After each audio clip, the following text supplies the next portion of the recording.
It's Wednesday, July 12th, and this is CT Pulse on the HAN Network. I'm Kate Chaplinsky, and today we're talking about the Kennedy Center based in Trumbull. And if you're unfamiliar with the Kennedy Center, it's a nonprofit that offers much-needed services and programs to people of all ages with a wide spectrum of disabilities. And I'm joined today by Marty Schwartz, who has led that organization for about 40 years. We're going to be talking about those vital services today, the impact of funding cuts on the state level, and the big news that Marty is retiring in January. Marty, thank you so much for joining us today. It's a pleasure to be here, Kate. Now, first I want to talk about, before we get into your retirement, which congratulations on. Thank you very much. Let's talk about the history of the Kennedy Center, because it's a really neat story. It started as kind of a grassroots movement, right? Yeah, with Evelyn Kennedy. And Evelyn had a son in the 1940s, and he was diagnosed with an intellectual disability. And as she used to tell the story, the doctor told him at that time, or told her at that time, to put him in an institution, forget she ever had him, and start her family all over again. Wow. And Evelyn's famous words were, "I couldn't do that, I wouldn't do that."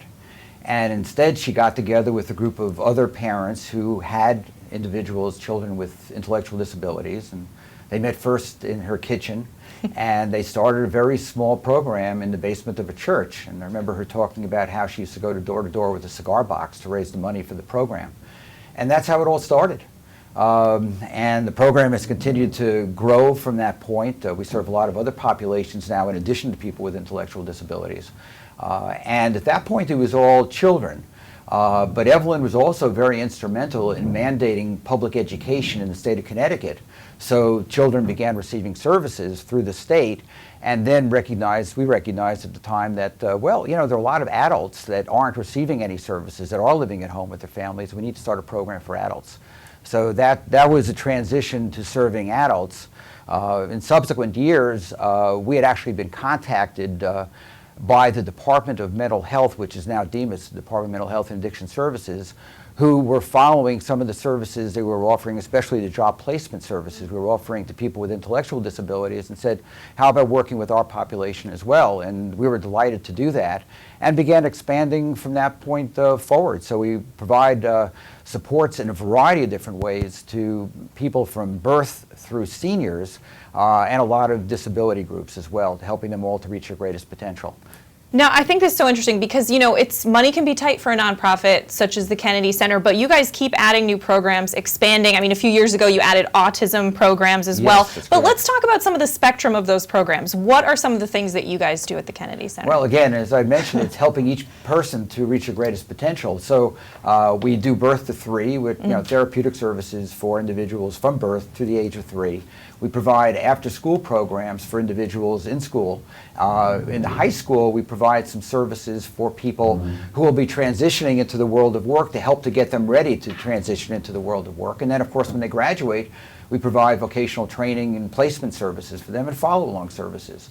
We provide residential services for individuals to help them to reach, again, their greatest potential in the community, both in terms of their livelihood and also in terms of their quality of life. So, basically we're involved in every aspect of a person's life, helping them to be as fulfilled as possible and to enjoy life and to give back. But we serve a variety of populations now. As I mentioned, we expanded, serving people with mental health diagnoses, people with hearing impairments, visual impairments, people with acquired brain injury, people on the autism spectrum.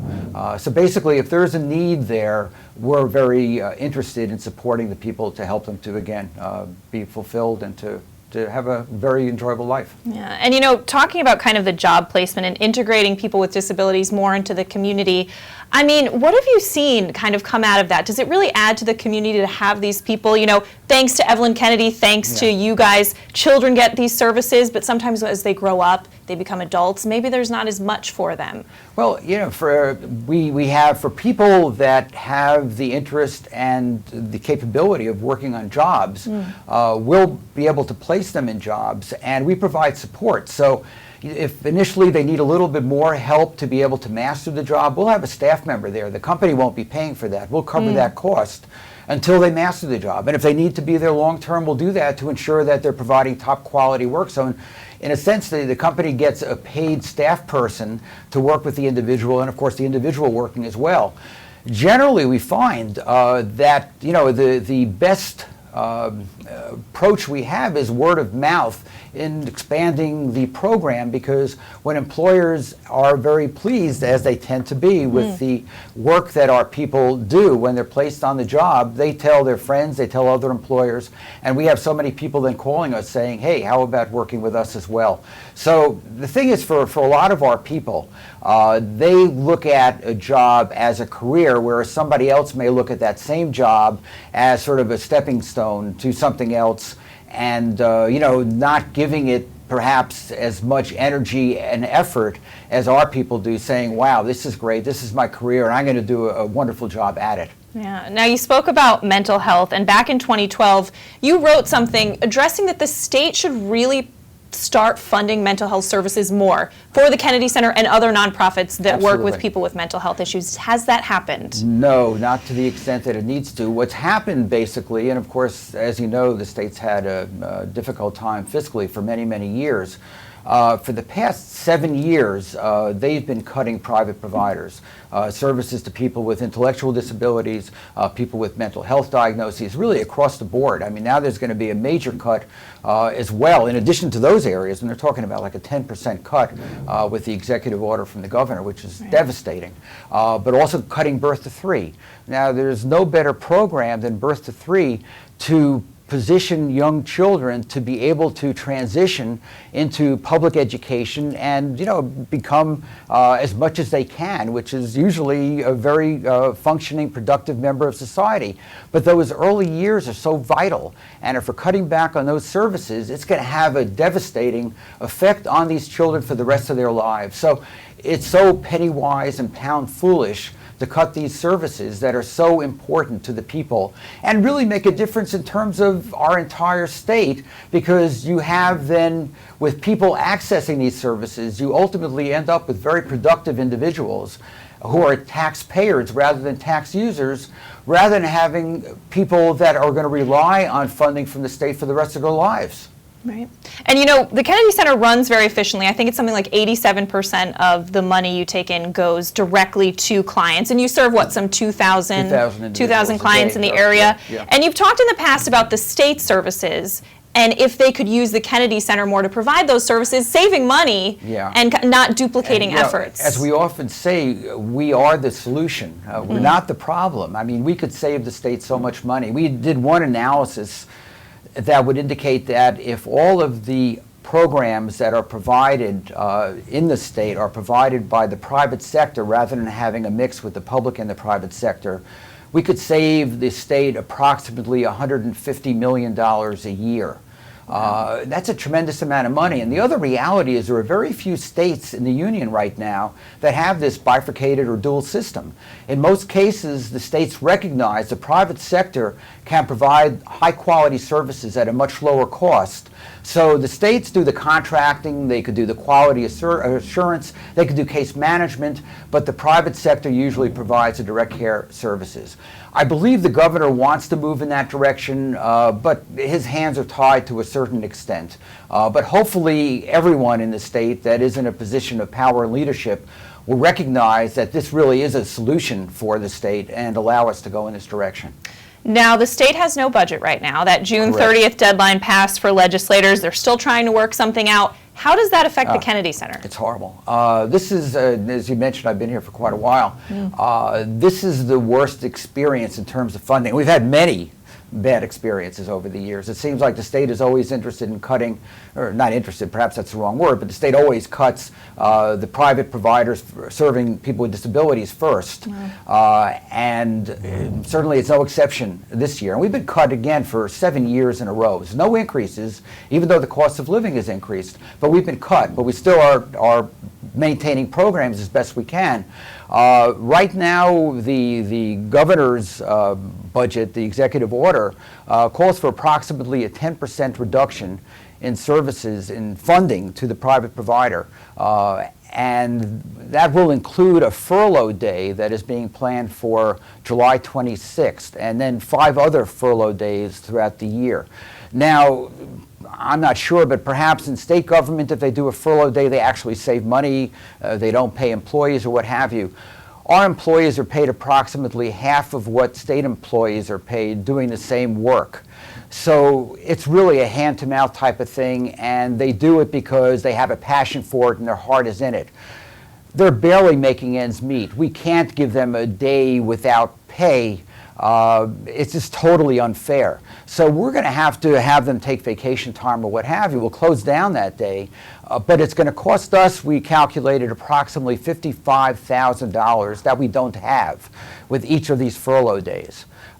So it's a real problem for us. Not only that, we operate 16 group homes. So the individuals in the group homes that normally go to work during the day or into a day program will have to remain at home.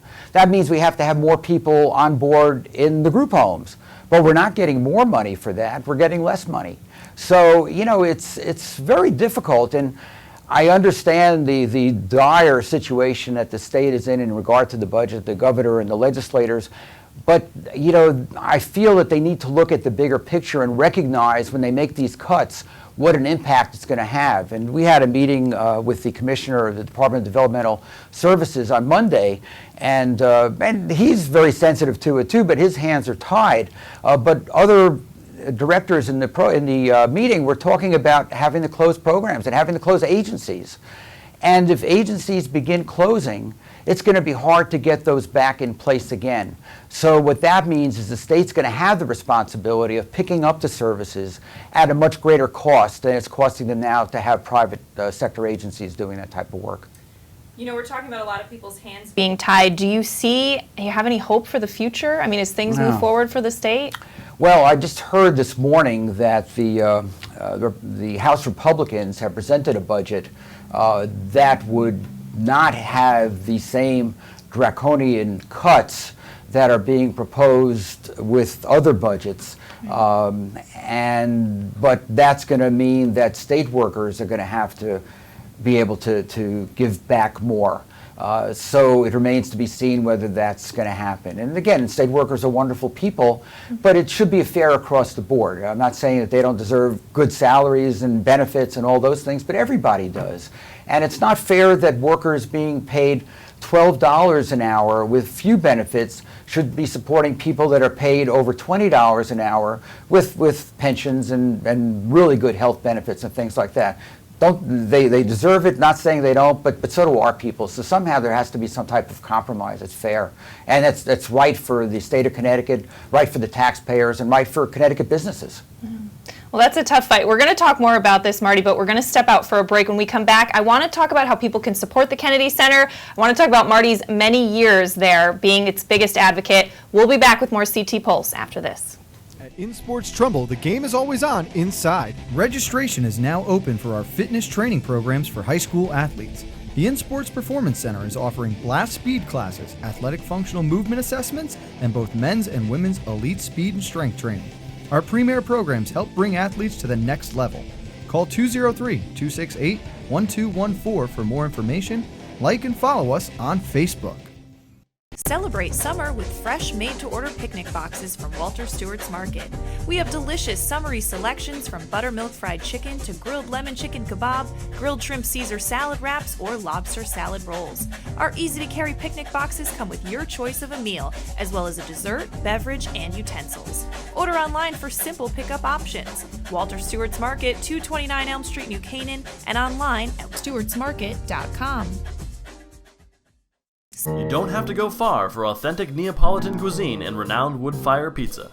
Pizzeria Loretano of Bethel is a contemporary Italian bistro, specializing in authentic wood-fired brick-oven pizza Napolitana. Pizzeria Loretano was named one of America's top 1,000 Italian restaurants in 2008 by Zagat, and recommended by Jane and Michael Stern on National Public Radio's Splendid Table. Located close to the Bethel Cinema, we focus on quality, and our food is always made to order. Join us for live jazz Sundays from 6 to 8. Find our schedule, menu, and more at pizzerialoretano.com, and like us on Facebook. Want a new experience in car buying? No aggravation, no confrontation, just answers to all your questions. Scap Chrysler Dodge Jeep Ram. Car buying the way you want it to be. With one of the largest selections of new 2- and 4-door Jeep Wranglers available, we are Connecticut's Wrangler headquarters. Located in Fairfield, Connecticut, we're easy to get to. Just 2.5 miles off the Merritt Parkway, exit 44 via Route 58 South. Save thousands right now at the Summer Clearance event. Going on now through July 31st. I'm Tracy Masella, a licensed clinical social worker at Silver Hill Hospital in New Canaan. Join me each month as we talk with experts on the front lines of the treatment of mental health and addiction. Straight Talk with Tracy, a Silver Hill Hospital production, airs at 12 p.m. on the second Thursday of each month here on the HAN Network. Welcome back to CT Pulse on the HAN Network. I'm Kate Czaplinski, joined in studio today by Marty Schwartz, the president and CEO of the Kennedy Center in Trumbull. Marty, a lot to talk about today. Big news, almost 40 years at the helm of the Kennedy Center. You announced your retirement just recently. Right. What prompted that decision to finally take a break? It's a good question. It was just more that looking at the age and another chapter perhaps in my life that I'd like to enjoy, but I'm going to miss it terribly. I mean, I've loved by the time I leave in the middle of January, it'll be 39 years, 3 months. Wow. And although there have certainly been challenges, but it's been a great board to work with. The staff are incredible. I mean, everybody's there for the same reasons. And the growth that we've been able to enjoy and seeing the difference it makes in people's lives is incredible. But my feeling is, I have 4 grandkids now. My wife is just retired. So we figured it'll be a nice chapter to be able to sort of enjoy, kick back a little bit from a 24/7 job, enjoy the grandkids, travel a little bit. And I don't know how it's going to work. It's still a question mark there, but I just felt it was time. And hopefully, somebody else is going to come in. I'm sure that'll be the case and take it to the next level. And I'd love to see that happen. And now you're such a hands-on CEO. Anyone that's visited the Kennedy Center, you're out there interacting with clients. And, is that kind of part of what you always strive to do? Oh, as far as not absolutely. get lost in the budgets all the time, Well, but be out there? I mean, and I started out working directly with clients. At the Kennedy Center, I started as the executive director of the organization. But before that, I directed the adult division of another organization. And before that, I was a vocational evaluator. And what draws me to it are the clients. And it's a great group of people, and they really appreciate what you're doing for them. And to see them grow and to see them have fulfilled lives, I mean, is everything. I've told a story before. Sometimes I do orientation for new staff, and we talk about the history of the organization. And they ask, well, how did you get involved? Actually, it wasn't on my radar when I started college. But as I talked to you privately before, it was a roommate in college that had volunteered for an organization called an ARC, where I'd gone to school. And he was talking about it when he'd come home from volunteering there, and it sounded great to me. And I tried it, and I said, wow, it's something I wasn't aware of, but it's something that I'd really love to do. So I changed majors. And what was your initial major? Biochemistry. Yeah, so big change. And then I went into accounting, and then I went into psychology, and I got a master's degree in counseling. But I've loved it. And, so then I did it because I really liked the idea of helping people, but now, and I guess it's the same thing, but looking back at it, and I like business also, but looking back at it, I can't imagine anything I would have enjoyed more because, what's it all about? And I really do feel that I, along with many, many others, have made a difference in the lives of so many thousands of people that there can't be anything more rewarding. So I've really enjoyed it. The next chapter is a question mark, but I think it'll be fun. Yeah, so I'm looking forward to it. Is there maybe one specific lesson that really you learned early on in this job that you take with you still today? I'm sure there's many. Well, to treat everybody, and I try to do it as much as I can, with respect and appreciation. Now, there will be a national search going on to replace you. Yes. What do you see the future of the Kennedy Center as? Well, if we get beyond the funding issues we're presently facing right now, I see the organization growing more. I see us providing more options for people residentially because people are getting older and they need supports. A lot of parents have kept their sons and daughters home, but there's a limit to how long they can do that. We started this really unique program called Care for the Caregiver, where we work with both the elderly parents and their child to keep the child at home as long as possible. So the child with a disability will help the parents do tasks that the parents have difficulty with, and the parents likewise can help the child to do those tasks that the child has difficulty with, but they help each other, and it allows both to remain in the home for a much longer period of time. But ultimately, we do see people moving out into other types of living environments. We have group homes now, And we have a program called IHS, Individual Habilitation Services, where they live in their own apartments. But we're on call 24 hours a day and provide the supports that they need, whether it's taking them to the doctors, helping them to get to work, going shopping, cleaning the home, whatever it is. So we're trying, and then we're looking at other options too that are residential that will provide people with more options so that they could be as independent as possible in the community. Amazing. Now, when you started in 1978, I imagine it was a bit of a different world for people with disabilities. Yes. Has there been a lot of positive change that you've seen over the last 40 years? I think the public is much more accepting of individuals and recognizes much more their value as contributing members of society and the community. So I think that's helped us tremendously.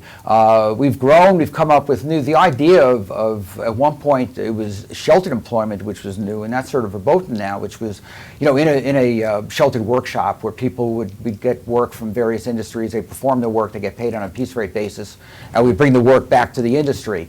Now the idea is to have them out in the community. So many people that have been in a sheltered environment, which was a first step, because at one point they weren't working at all. So that was the start. But now most of the people are working in the community, and we've demonstrated they could work really well. They're great employees, as I mentioned before.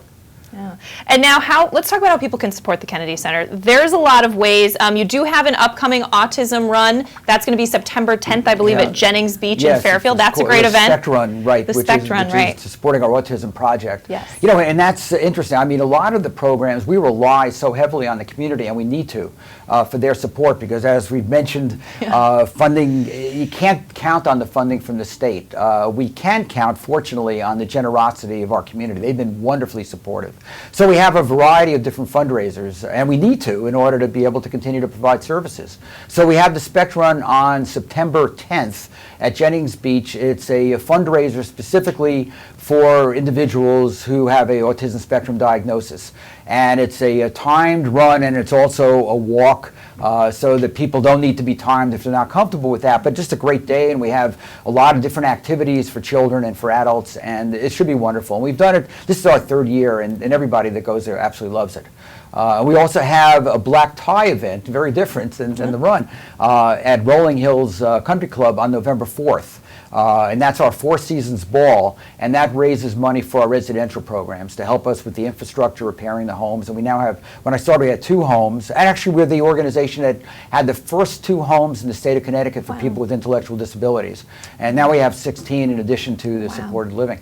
But we need money to help us with the infrastructure, putting new roofs on and then fixing heating systems and all those types of things. So the Four Seasons Ball helps us to raise the money to do those things. And people could also volunteer, right? If they're interested? Absolutely. We love volunteers. And they could volunteer directly in program areas, or they could volunteer with us in fundraising events, helping us to plan them. And people can get more information at the KennedyCenterInc.org. Yep. Yeah, that's important. Definitely support it. Now, do you have a message for state legislators as they still try to figure out this budget mess? Oh, wow. Yeah, please help us. I mean, I understand the difficulty that the state is facing, but it should never be balanced on the backs of people with disabilities or organizations supporting them. They're the most vulnerable. And basically, what is society all about if it's not to protect and support our most vulnerable citizens? So I think they really need to keep that in mind as they move ahead with this budget. We recognize they have a very difficult task ahead of them, but it should never be balanced on the backs of those that are most vulnerable. All right. Well, Marty, we just want to thank you for your years of service. Such an thank you incredible very organization, the Kennedy Center. It's going to continue, we hope and pray, forever, for Thank a you very long much. time. That is my hope and prayer as well. All right. Thank you so much, Marty Schwartz of the Kennedy Center in Trumbull. We're going to take a break. We'll be back with more CT Pulse after this. School's out, the weather is hot, and the fish are biting. Whether you're heading to the beach or out on a boat, stop in at the dock shop before you go to fill your beach bag or tackle box with everything you'll need for fun in the sun. A new beach cover-up, some sunscreen, or just some bait, the dock shop has you covered from either location. 51 Tokenique Road, Darien, 609 Riverside Avenue, Westport. And yes, you heard that right. Bait is now available in Darien and Westport. The Dock Shop, 51 Tokenique Road, Darien, 609 Riverside Avenue, Westport. DockShop.com. I can't believe it. Well, Dad, you did it. You sold 160 cars. Ready to go back upstairs now? I think it's time. I wonder how the boys are making out in their new office. Not what I had in mind, Kyle. What, Dad? Maybe we should retire. Right now, lease a 2017 Rogue S for only $139 a month. Isn't it time you got Millerized? If you've ever thought about owning a motor coach or learning about what it's like to travel the open road in superior style and comfort, then contact Dave's RV Center in Danbury, Connecticut. Offering the best quality Class A motorhomes from Newmar, travel trailers and fifth wheel lines from Surveyor, and a toy hauler line from Work and Play. Choose from Newmar's Gas Line, Baystar and Canyon Star, or from Newmar's Diesel Line, Ventana and Dutch Star. And with unparalleled service and maintenance, Dave's RV is committed to keeping you and your motor coach safely on the road and enjoying it to the fullest. Stop by their showroom, 2 Industrial Plaza Road, Danbury, Connecticut, or call 877-483-3866. If you Want a new experience in car buying? Scap Chrysler Dodge Jeep Ram with one of the largest inventories of new 2- and 4-door Wranglers. We are Connecticut's Wrangler headquarters. Come visit our new Ram Truck Center. Browse our websites, scapchryslerjeep.com or scapdodge.net to find the new Jeep, Chrysler Dodge car, minivan, or Ram truck you've been looking for. Just 2 miles from both I-95 or the Merritt Parkway exit 44. Save thousands right now at the Summer Clearance Event. Going on now through July 31st. If you're watching this broadcast, you're not alone. The HAN network is available for 200,000 Connecticut cable customers on the Frontier network, and we've also reached more than 2 million viewers on our free live streaming sports, news, and entertainment broadcasts. To reach our rapidly growing audience, contact Advertising Director Jessica Murrin at 203-273-7312 or email jessica@han.network. Welcome back to CT Pulse. It is time for some drawing conclusions with Doug Smith, who is a hairy baby with a bottle of Foster's beer. Are you a big fan of Foster's? I am. That's Australian for beer. Did you know that? I knew. It's easy to draw, so.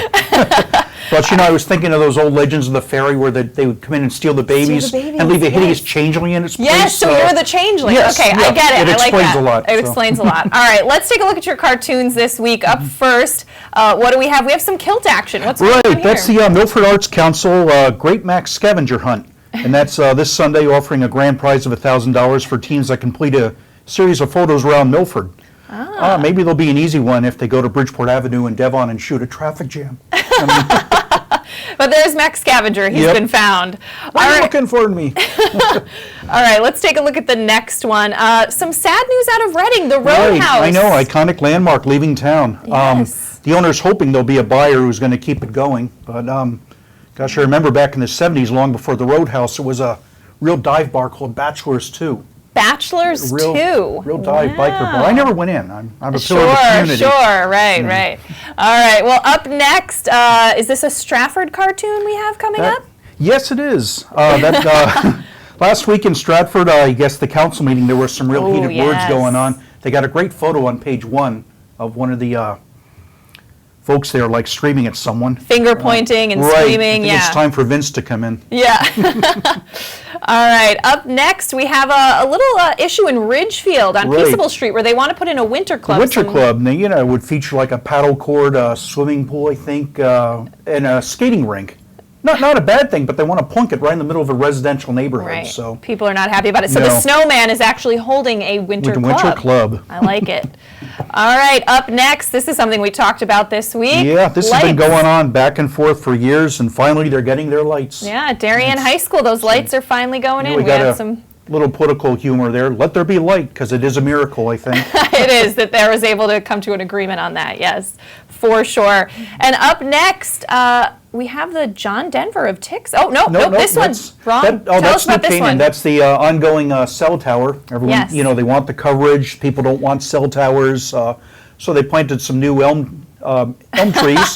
That would have been a good idea. They should have snuck it in actually as a cell tower. And if you've ever seen those monopoles, they're fooling nobody. Yes, no, definitely not. Now coming up, I believe, is our Tick cartoon.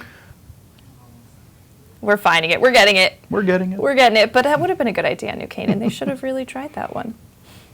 There it is. The John Denver of Ticks. Tell us about this one. Oh, just, the tick problem this year and all the diseases they carry. And I was just referencing, back when I was a kid, it was the only thing you worried about was just Rocky Mountain spotted fever. Wow, I don't think I ever even heard of You that. never hear about it anymore, and I guess with that reference in John Denver, I'm showing my age. Yeah. All right, so those are, I believe, all the cartoons this That's week. it. Yes. All right, always making us laugh. Thank you for lightening things up, Doug. thank you.